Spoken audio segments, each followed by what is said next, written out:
tech companies are feeling like they have something very unique, very special that they can bring to bear to the market to improve it and bring value to FQHCs. What they have to remember is that there has to be value brought and mission in mind.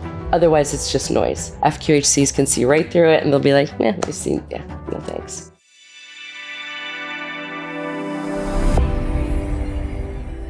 We are joined by Alison Williams. Thank you so much for being on the Athena Taking Back Healthcare podcast. Well, thank you for having me. It's great to be here. Likewise. So I'd love to just kind of jump right in. I know you're a very busy woman. So can you tell us a bit about, your early career in healthcare? What drew you into community health? Right. So my career really started with mission in mind.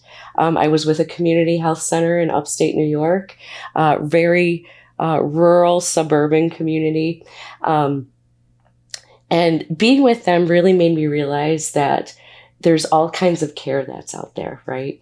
And so being at Hudson Headwaters was one of the most memorable pieces of my career and really gave me the foundation of where I wanted to be and what I wanted to do.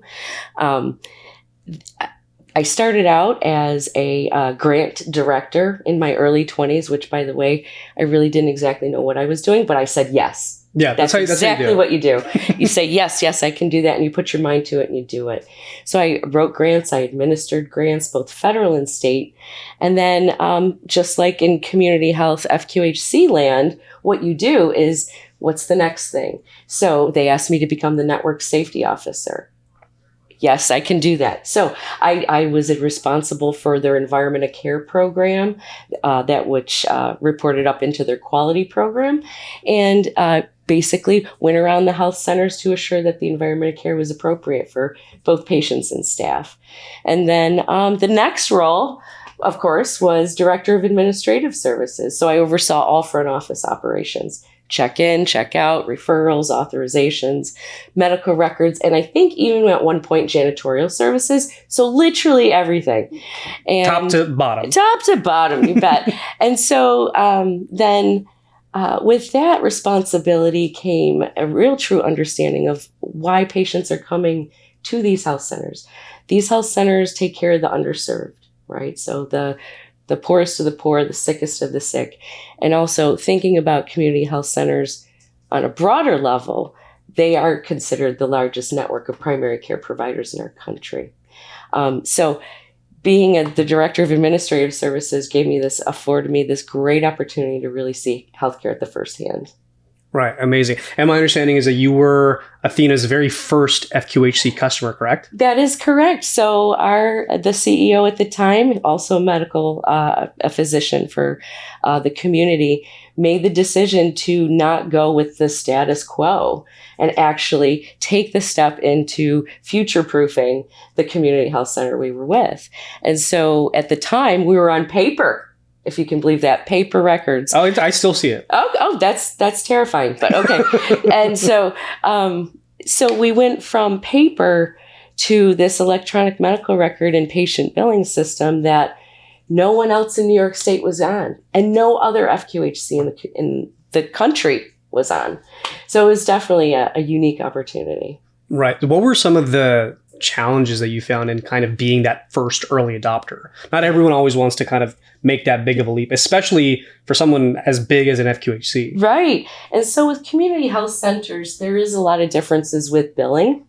So the RCM side really is something that is a challenge and very unique, depending state by state. And so, and considering New York State, that's another monster unto itself, if you want to think of it that way. So working with Athena in order to understand the billing rules, the wrap payments, the different kinds of nuances that claims need to be submitted and then adjudicated and then followed through and then posted and then true AR understanding, that was a challenge. It was a definite challenge. But being the first afforded us the opportunity to really work tightly with their teams in order to really craft and create what at least one health center in New York State needs from an RCM system. Right. Which it sounds like that relationship was real tight, because then you eventually joined Athena. Correct. And led that helm. Yes. So what was that like? So, once Hudson Headwaters really started to hit their stride in the EMR space and, really started to, although nonprofit, start to generate some funds, I wanted to move up in the organization, right? And so there wasn't really an opportunity to do that. And I thought, well, where did I go to spend a lot of time and had a lot of fun? It was rolling out the EMR, right, and the PMS system. So I knocked on Athena's door and said, hey, I'd like to join. And the opportunity that they afforded me was an individual contributor role in customer success management. And back in the day, they called it account management. And so from there, I worked for a couple of years as an individual contributor, then director, and ultimately it was afforded the opportunity to become the executive director of the FQHC customer success management team. Right. That's amazing. So given that you were the one that knocked on Athena's door, what did it look like to kind of go at bat with Athena's leadership to make FQHCs a priority? Yeah, so it was really working in tandem with operations, the sales team, and everybody coming together to understand the real needs of these health centers, because once you've seen one health center, you've seen one. What are some of the unique aspects of FQHCs? What are some of their unique problems that you see? Well, there's a variety of different things. One is the complexity of the patients that they're seeing at these health centers. They can be rural, they can be urban, they have multiple disease states, and being able to engage these patients to bring them in at the level they need to be. So there might be non-English speakers, literacy level issues. So thinking about the complex patients that these health centers have to deal with, it's not just a regular optometrist or ophthalmology office, right? Or a single specialty. The other piece to remind folks about is health centers are, like I said, the largest network of primary care and preventative care providers in our country. So that means they take care of pregnant moms, babies, adolescents, adults, and geriatrics. So they take care of the entire gamut of patient base. Right, from womb to tomb. Womb to tomb, very, very true. I haven't heard that one in a while, but yeah, that's very true. And then layer on top of that the need, the regulatory compliance that they have to adhere to, whether it's reporting or just true compliance from the federal level regulations. Like, for example, one thing that comes to mind is every single board of directors, because they are nonprofit 501c3s, they have to be made up of 51% of patients that actually go to those health centers. So It's not just like a board of directors of the elite. Right. It's patients who are helping to drive the way that the health center is serving the community. So that's unique.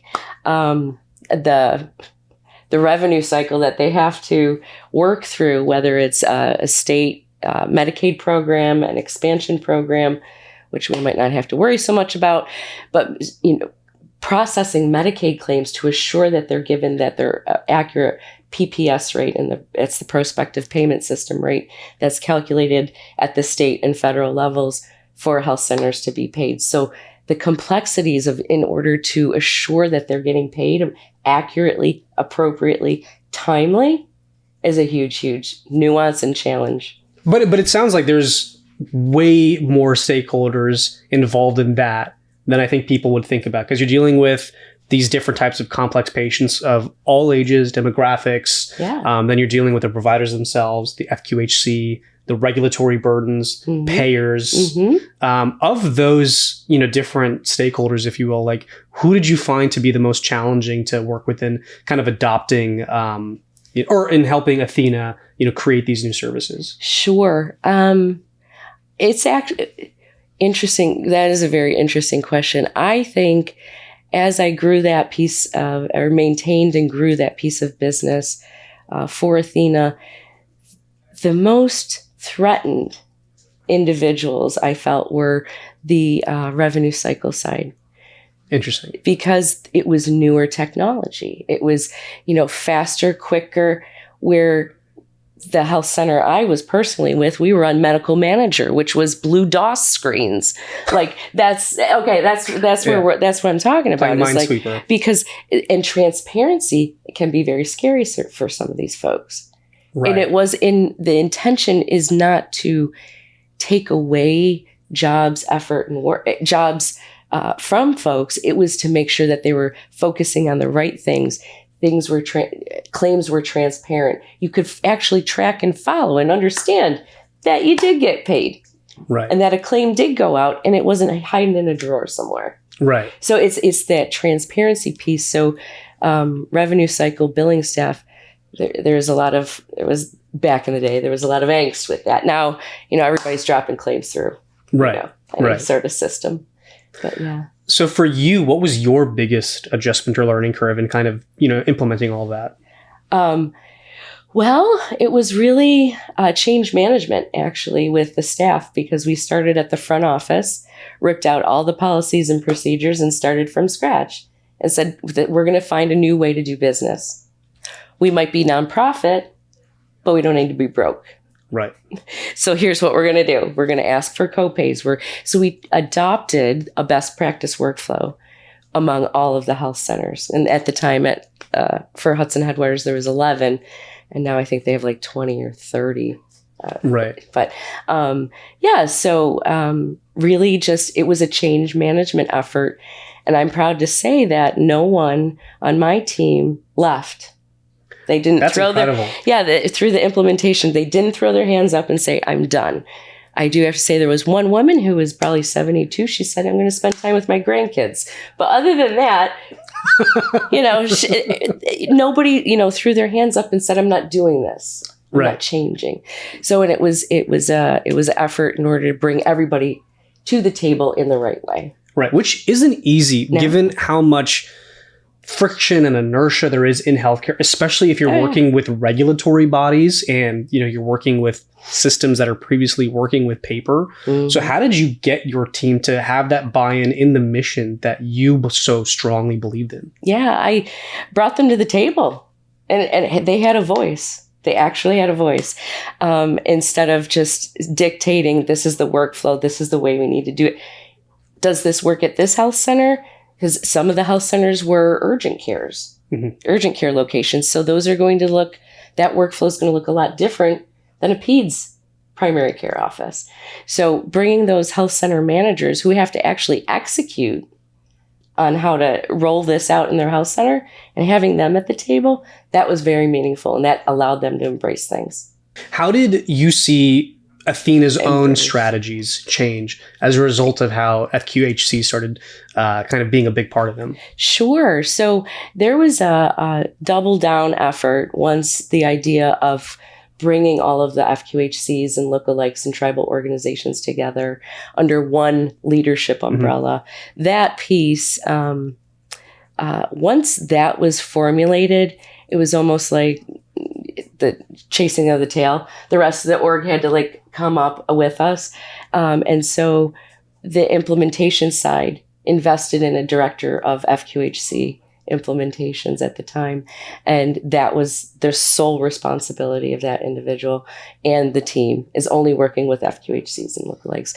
Then ultimately, the sales team had some different kinds of alignment as well, whether it was, upsells which wasn't a whole lot because for the most part, when health centers came onto Athena, they came onto Athena 1 and they got the PMS, the EMR, and the patient engagement piece. So upsell was not a major initiative, but the sales team has embraced this, and attendance at conferences and speaking engagements and things of that sort. So it snowballed into this idea of a strategy affecting different areas of Athena. Right. So it sounds like there was natural momentum just kind of leading. Took a little while, but yeah. Okay. Yeah. Okay. Yeah. Amazing. And one thing, and those three areas or facets of the strategy plan have remained. They're there today. So that's good. That's awesome. Yeah. So I love a good brag, and I think you should be very proud. Obviously, you've been in this for such a long time. What do you feel like is your most proud accomplishment in doing all this? Oh, Lordy. As it relates to working with community health centers, I think, and the landscape as itself, as a whole, I should say, what I feel like the biggest and best accomplishment is where I am right now today.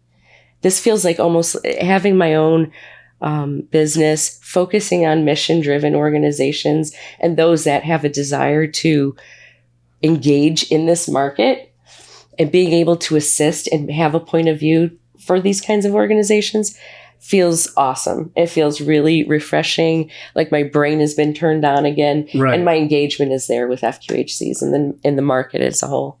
Right. I love that. Can you speak more to kind of what your work looks like now? Because you have started your own consulting practice in this, and you were earlier talking to us about your next 8 to 10 weeks, how much you're kind of traveling all about. Talk to me more about that. Sure. Yeah. So Trusted Advisors Consulting Group is working with FQHCs, lookalikes, health center controlled networks, primary care associations, and healthcare IT companies, all on advisory for strategy, whether it's go-to-market strategy. How do I, if I'm an FQHC, how do I work with this grant program, or how do I make this happen? Very much on a strategy level, and also pulling up my sleeves and getting my hands dirty. If there's an RCM issue that they're just at a loss, they don't know where to go, whether it's on Athena or another platform. It's the actual workflows of engagement and helping health centers with that. Other things that I've been able to do by work with some healthcare IT organizations is get on the Primary Care Association speaking circuit. So I'm on stage chatting with folks about AI and different types of tools, technology, and things to enhance the patient experience. So that's fun. How have you seen AI kind of transforming how FQHCs are being able to deliver care? For sure. So I'd say it started a few years back, where I went to a national conference, and ambient was like the big thing. Right. Everybody wanted to talk about ambient, and every session had ambient like splashed over all the, slides and everything else. And then people would think, is that really real? Is it what does that even mean? Right. The hype was there, but the actual, what does that mean for me? Yeah, I heard someone say that ghosts. No. Yeah, like spooky things. No. So so that was the first well, healthcare IT it has a long history, but ambient was like the first thing. And then a couple of years later, people are like, AI. And what do we do with that? How do we do that? What is that? And what does it mean? And how do I not regulate it, but govern it, understand it? What is it doing if I engage with an entity, or I engage with a piece of software or product? What is that doing for my patients, my providers, my people? The hope is, and it should be, is reducing workload, reducing those inefficiencies, adding life and non-burnout factors back into people's lives, so that there is a life-work balance instead of a work-life balance. Technology can help. It is a tool, but the leadership has to be the lever in order to push that idea forward, whether it's going to work in that FQHC, in that health center, for those patients, for those providers. Right. Yeah. I want to go back to us talking about your time at Athena a little bit. So, you went from 40 health centers to over 235. Yeah. Crazy. So crazy. Good for you. Very. What are some of the strategies or approaches that went into driving that growth? Sure. One was tag teaming up very nicely with the sales team and looking to understand where the best and most opportune, the biggest opportunity is, with lesser complexity, right? So we think of states like Georgia, we think of states like West Virginia. Those are huge market penetrations for Athena Health. It still is today, and this billing is pretty simple. Mm-hmm. The PPS rate, they put a claim out, They get the money in, post it, done, nice and easy. Whereas you go to states like California, Illinois, Texas, Florida, I can go on, where those, there may be a smattering of a presence. And it is definitely more difficult from a billing and an RCM standpoint. And the influencers in the market, so the primary care associations, the health center controlled networks. Now, if those folks are on board with a particular platform, those FQHCs are more apt to go to that platform as well. So building and breeding those relationships, super, super important. Right. Now, FQHCs are nonprofits, correct? Correct, yeah. So that's kind of interesting. Can you speak to how you kind of handle the tensions between, profitability and, kind of having this safety net of nonprofit? You do have to strike a balance and put mission, patient, customer forward. And that was the belief system that I helped breed among the team that I did run at the time. And so all 20 some folks, whenever you were working with an FQHC, if you were on my FQHC team, you met the customer where they were. And there are some things you must do as a customer success manager, and you can check your box and do that. But if the customer does not care, they do not want to talk about what you're expected to do from a job standpoint, they'll tell you. So, right. And my expectation as a leader was meet them where they are. If they're having problems, if they're having patient issues, if they're having providers who are struggling, that's our focal point, because that creates that trust, their partnership, their relationship, and the eventual long-term partnership and relationship, because you are listening to them, you're meeting them where they are. Right. So, when you're talking about how you had this really, bought in team, it sounds like first and foremost, everyone was, pretty big in empathy and then made sure to prioritize the needs of these customers, right? For sure. And they were also educated and had a general foundation about what an FQHC was. I mean, I put together an enablement program to make sure everybody who worked and touched one of these things, you knew how to work with them. And lots of shadowing and tours, being able to go on site and actually see what a health center looks like in South Chicago. It's a little different, right, than rural upstate New York. So bringing the team to the places where their customers are, that was truly, truly beneficial as well. Over the last decade, the FQHC landscape has evolved with policy changes. So that's Medicaid expansion, value-based care, and even advances in technology with AI. In what ways do you see FQHC's needs changing? Good question.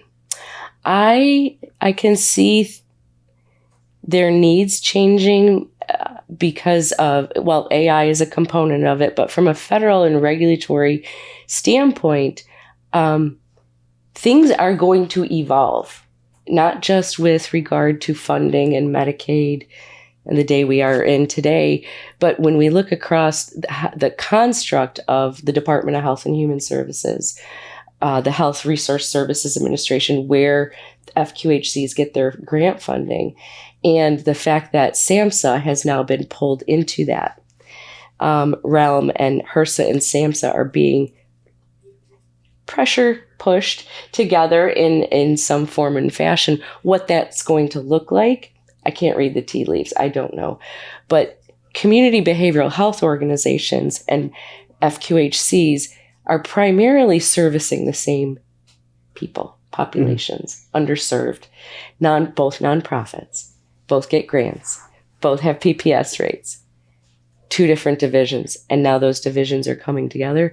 So what the landscape I can envision is expansion of behavioral health, potentially, and I don't like to use these words in nonprofit land, but I'm going to, but some M&A activity, whether that's something, but maintaining the safety net as priority 1 for these patients. It can't be private equity M&A for the safety net. That'll never work. in my mind, my opinion. But what I do see is this coming together that out of necessity, because something is going to have to give. The funds are tightening up, Medicaid rates are tightening up. So the fiefdoms that we've been able to put up for 60 years, because that's how old FQHCs are, can't happen any longer. We're certain FQHCs, behavioral health, are serving the same patients. Let's come together for the right reasons, and that would be the patient. If we're saying we're mission driven, we're here to serve the patients. Let's bring the patients together under one roof.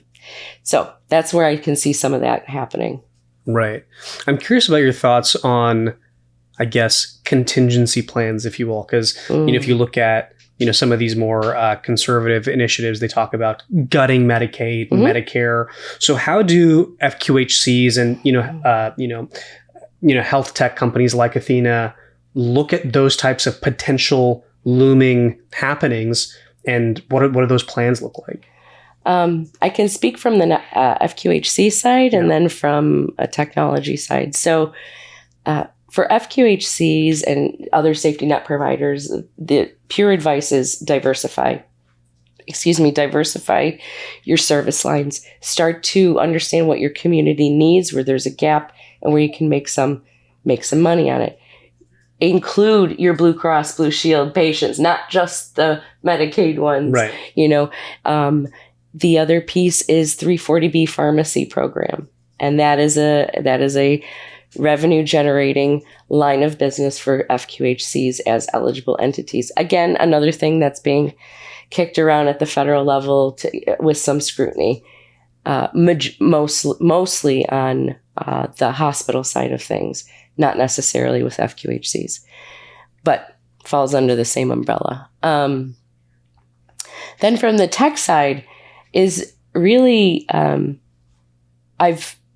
over this last year and a half, it's been more working with and conversations with tech companies versus community health centers. I kept my network open, whatever, but tech companies are feeling like they have something very unique, very special that they can bring to bear to the market to improve it and bring value to FQHCs. What they have to remember is that there has to be value brought and mission in mind. Otherwise, it's just noise. FQHCs can see right through it, and they'll be like, no thanks. So it has to bring value to their organization as a whole, whether it's staff savings time, less burnout, more revenue, faster revenue, accurate revenue, those kinds of things. Great. Better care gap closures, better performance with quality programs, whatever that might be. And I say quality programs, VBC, same thing. FQHC has been doing it a long time. So if those components are not a part or a specific talk track or demonstrated by the thing, whether it's a service or a product, it's just noise.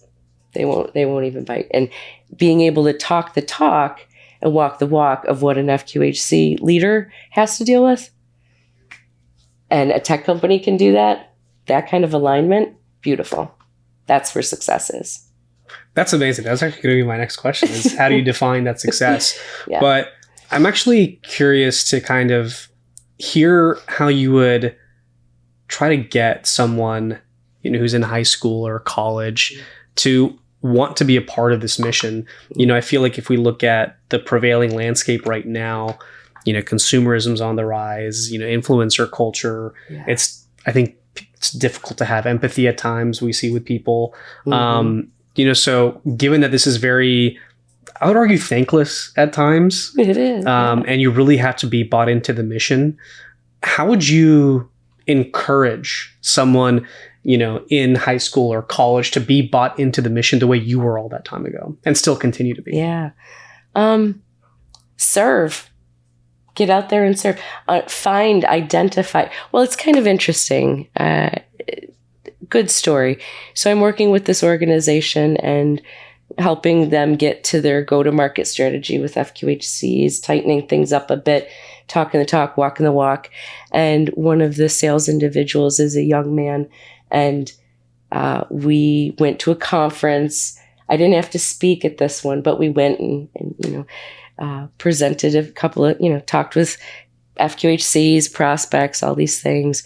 And at the end of the show, one of the local health centers had offered extended, anybody who was at the conference, come see our health center. Because everybody likes to show and tell, right? Mm-hmm, mm-hmm. Everybody likes to bring guests into their home.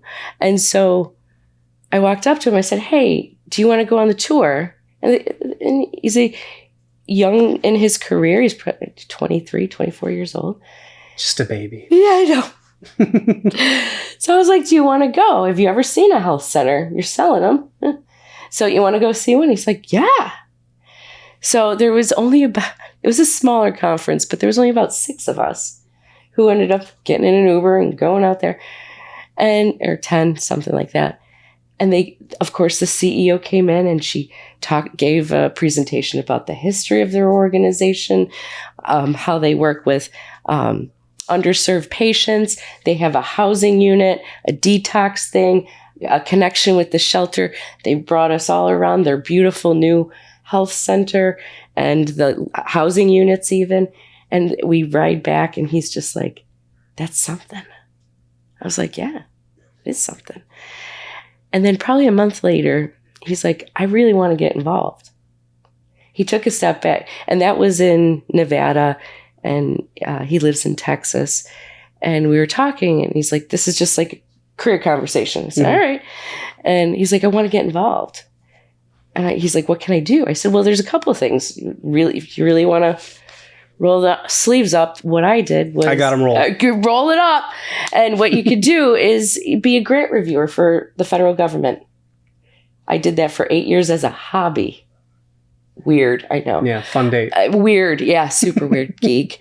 And then, so he's like, really? You can do this? I said, yeah, here's the link. You're not really...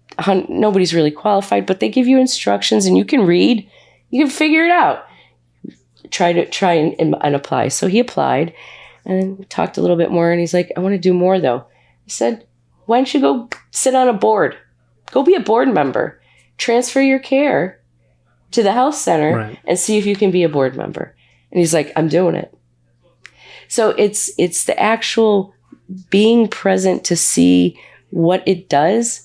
When somebody says FQHC, what is that? Federally Qualified Health Center? Lovely. What is it? There most likely is one in your county, or at least in your region, that you could at least go take a look at.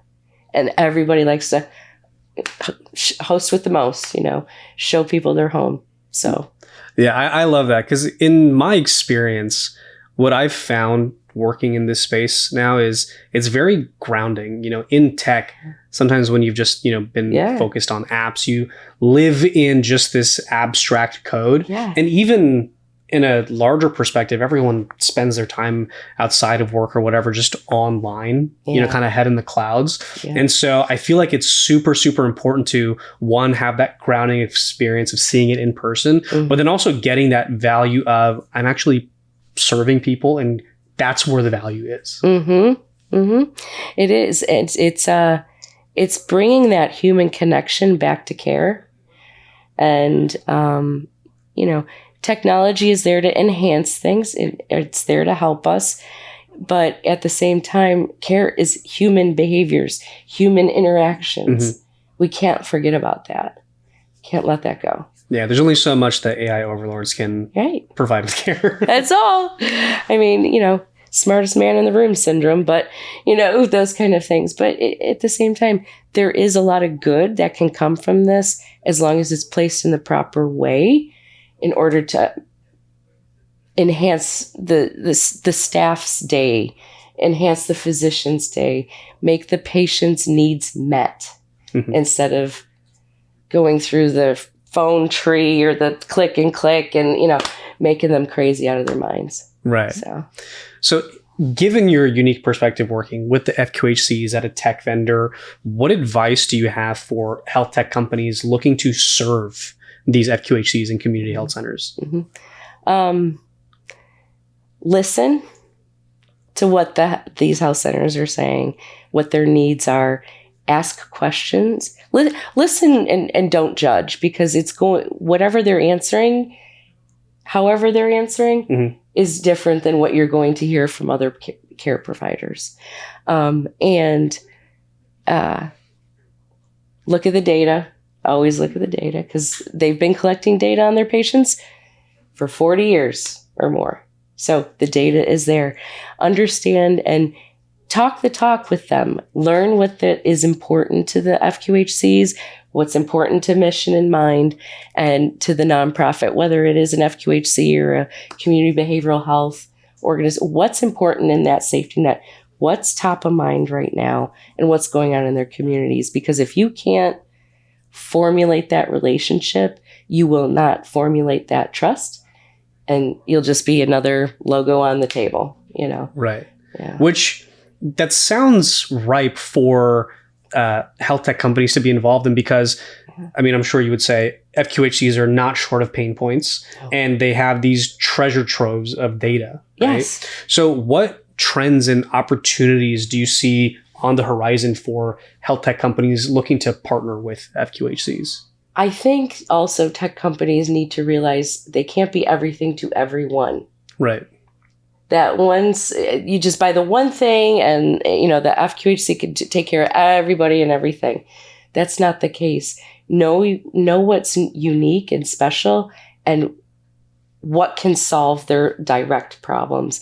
So interoperability is right now, I think, a very huge issue within the market. Although the federal government professed and made a big deal, and everybody got their little 5th grade certificates that said, oh, we're part of the interoperability thing that the federal government's doing. And it's like, well, yes, and the real reality and boots on the ground are many of these vendors are not playing nice with third-party apps, third-party vendors with integration, the depth that's needed in order to suit the need of the FQHC. And that's annoying. And right. Some of the health centers are like, well, we've been with this vendor so long. We know it costs this much. We know they take a long time. And it's like, where did your fire go? Like, this isn't okay. We should not be excusing lackadaisical responses, lack of integration, lack of interoperability in a timely manner, because it's impacting the patient. So what I can see that can start to bubble up are health centers starting to say, all right, talk the talk. What? Like, turn my stuff on. I want to work with so-and-so app. I want to integrate with this. I shouldn't have to pay through the nose, and I should get the data. Right. So that is a trend I can see starting to bubble up more and more. Got it. And bringing it back to kind of what this is all grounded in, it's providing the care to patients. Mm-hmm. I'm curious if you have any, particularly powerful stories that have stuck with you and being able to provide care to these patients. When I was with Hudson Headwaters, one of the most impactful programs, it resurfaced in my brain. One of the most impactful programs that they put together, because it was in upstate New York. And when I say upstate, I mean closer to Canada and Vermont, not Albany or the Catskills. So one program they pulled together was a home health type program. And so what these physicians would do is visit people in their homes.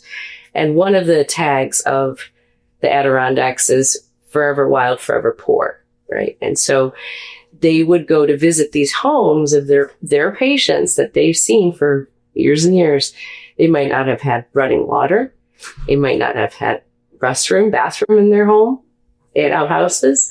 And so these providers would take whatever days of the month to go visit, do home visits, take care of diabetes checks, take care of foot exam, eye exam, the whole slew of patient care. And what was handy is, yes, there was some, Wi-Fi availability or whatever. They were able to use technology to collect that data instead of handwriting and transcribing back in the office.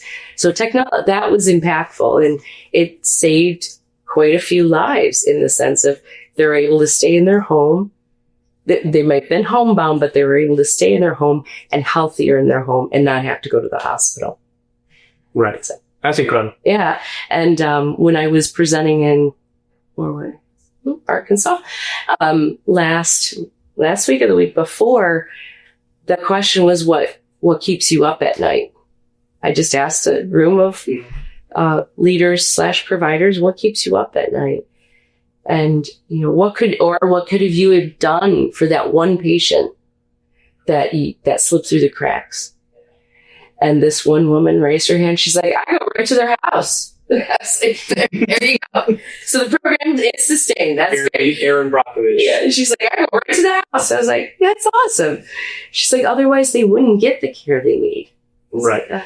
So these health centers, these FQHCs, not only do birth to tomb, they also take care of different types of programs out in the communities as well.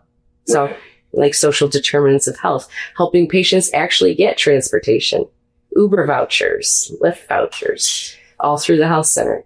If you're having a hard time getting here, we'll do that for you. So all the enabling, the wraparound type services. Right. That's incredible. Yeah. I've heard people refer to working in healthcare in any facet as all stick and no carrot, right? It's just a slog and you really have to really care about it. But I'm curious, what keeps you going beyond the mission? And more than that, what are you still trying to achieve? And what do you hope to kind of leave behind? Yeah, for sure. What I hope to achieve is not only just a mainstay of the mission, but a reignite of the fire in the belly that people used to have years ago about this, because it is a slog.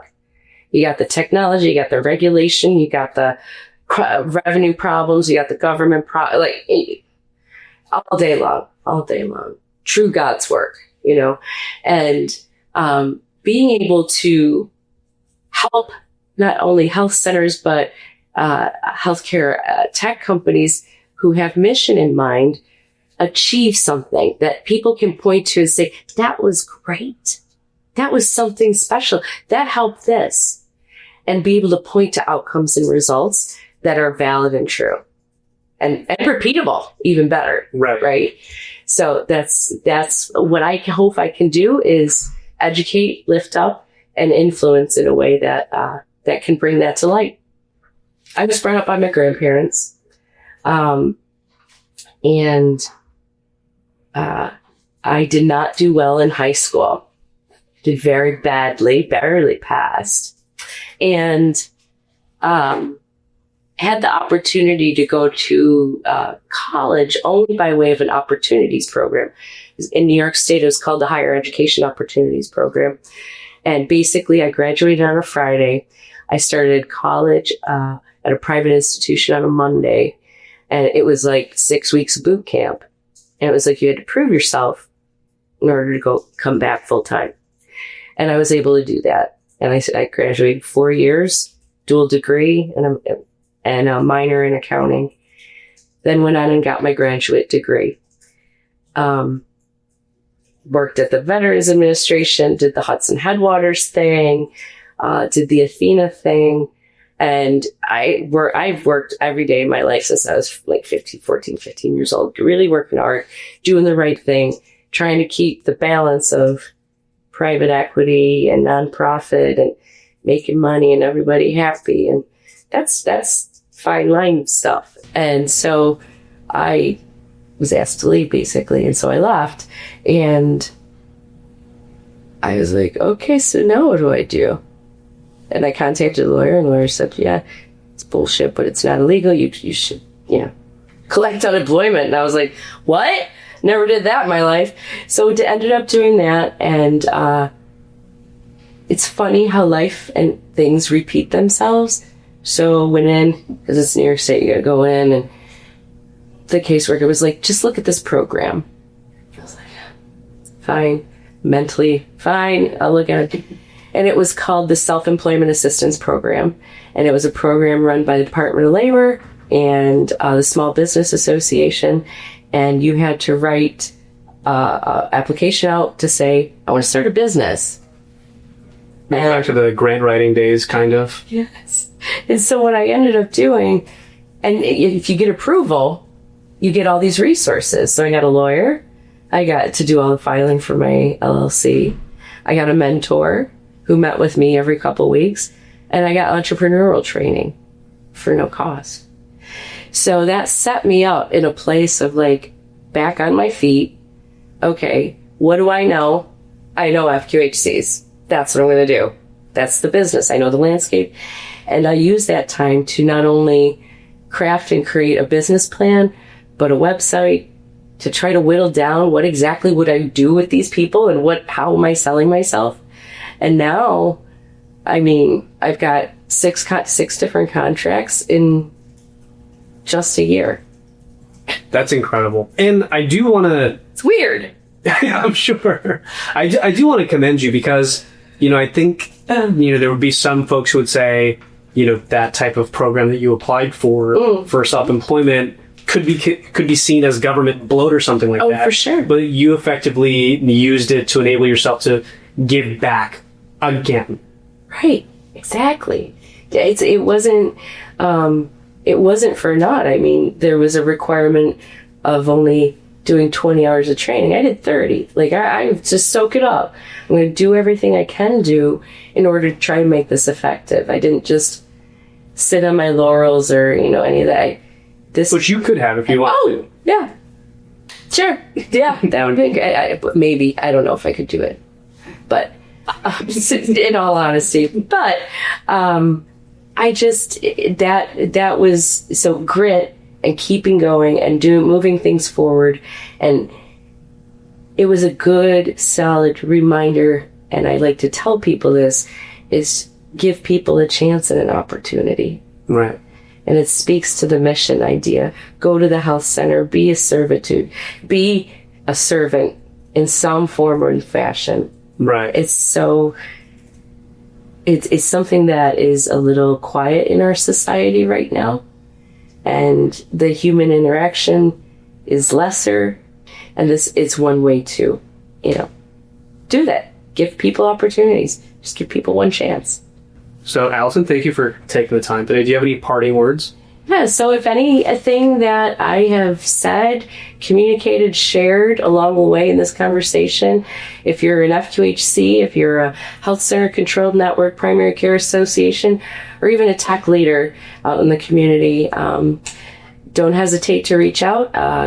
You can find me at my website, and I'd love to have the conversation or continue down the road and have a deeper conversation. Amazing. Alison, thank you so much. Thank you.